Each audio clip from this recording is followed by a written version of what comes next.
নমস্কার বন্ধুরা, আশা করি তোমরা ভালো আছো। ঠান্ডা কিন্তু পড়ে গেছে, কি বলো? আমি আজকে এসেছি তোমাদের সামনে একটা ছোট্ট ভ্লগ নিয়ে। সেটা হচ্ছে আমার দুই ভাইয়ের আইবুড়ো ভাতের ভ্লগ। দুই ভাইয়ের সামনেই বিয়ে, তাই দুই ভাইকে ঠিক করেছিলাম আইবুড়ো ভাত খাওয়াবো বাড়িতে। তারই প্রস্তুতি সকাল থেকে শুরু করে দিয়েছিলাম।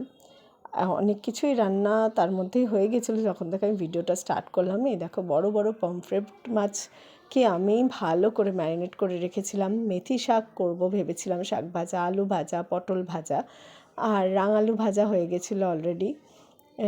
ডালও করে ফেলেছিলাম, মুগের ডাল করেছিলাম সব রকম আনাজ দিয়ে, গাজর, ফুলকপি, আলু, কড়াইশুঁটি দিয়ে। এরপরে করেছিলাম শুক্তো আর করেছিলাম মাটন। সকাল থেকে ভীষণ ব্যস্ত ছিলাম, খুব টেনশন হচ্ছিল ভাইদের আসার আগে আমি সব কিছু রান্না করে ফেলতে পারবো কি না। আর তার সাথে এটা দেখছো আমার লেমন চিলি রাইসের প্রিপারেশন রেডি। আর সাদা ভাতও করেছিলাম তার সাথে, যত শুক্তো ডাল করেছিলাম। আর করে ফেলেছিলাম দেখো চিংড়ির ভাপা। এই সব করতে করতে রান্না, এবার মেথি শাক স্টার্ট করেছিলাম। তারপরেই করে ফেলেছিলাম পায়েসটাও আমার হয়ে গেছিলো, পায়েসটাও রেডি দেখো।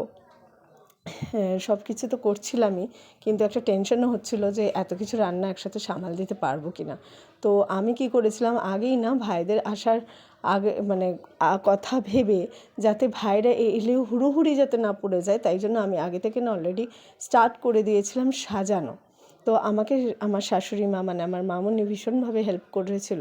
তো আমি শুধু বলেছিলাম যে তুমি টেবিলটা সাজাও, বাকিটা আমি সামলে নিচ্ছি। দেখো আমার লেমন চিলি রাইসও রেডি হয়ে গেছিলো।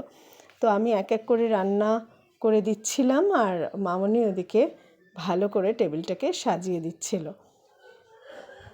এদিকে আমি ব্যস্ত হয়ে পড়েছিলাম আর বাকি রান্নাগুলো করতে। ততক্ষণে আমার ছেলে বললো, মাম্মা দাও আমি তোমার ভিডিওটা একটু করে দিই, তুমি যে রান্না করছো। বললাম ওকে, থ্যাংক ইউ। তার জন্য ওকে অনেক ধন্যবাদ যে ও কিছুই রান্না তো করতে পারছিল না হেল্প করার, কারণ ওখানে তখন মানে দুজনে মিলে ওরকমভাবে করাও যাবে না।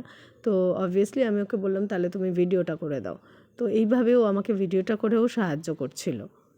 আমার এক এক করে এরকমভাবে পমফ্রেট মাছ আমি রেডি করে নিয়েছিলাম। ততক্ষণে ঘড়িও দেখছিলাম যে কতক্ষণে আসবে ভাইরা। তো ভাইদের আসতে একটু দেরিই হলো, ওরা 3:30 বাজালো আসতে। এই যে আমার দুই ভাই ঢুকছে, আমি ছেলেকে পাঠিয়েছিলাম যে মামাদের নিয়ে আসার জন্য। তো ছেলে গিয়ে মামাদের নিয়ে এলো। তো তারপরে এসেই বলল যে ভীষণ খিদে পেয়েছে। অবভিয়াসলি এত দেরি হয়ে গেছিলো, তো ওদের ভীষণ খিদে পেয়ে গেছিলো। তাই মোটামুটি একটা ভিডিও করে তোমাদের সামনে আমি ছাড়লাম। তোমরা দেখে জানিও যে আমার এই ব্লগটা কেমন লাগলো, আর আজকে এত রান্না তোমাদের কেমন লাগলো। মেনুটা আশা করি তোমাদের মনে আছে। ভাত, মেথি শাক ভাজা, শুক্তো, ডাল, 5 রকমের ভাজা, এদিকে চিংড়ি মাছ ভাপা, পমফ্রেট করেছিলাম পুদিনা পাতা ধনে পাতা ম্যারিনেট করে, সেটাকে ফ্রাই মতন করেছিলাম, মাটন করেছিলাম। আর তো চাটনি তো ছিলই, তাছাড়া ছিল মিষ্টি আর আমার হাতের পায়েস।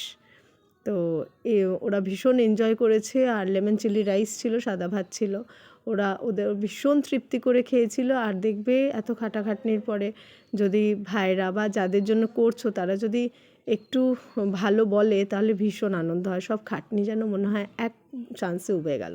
তাহলে আমার এই ব্লগটা তোমাদের কেমন লাগলো তোমরা অবশ্যই জানিও।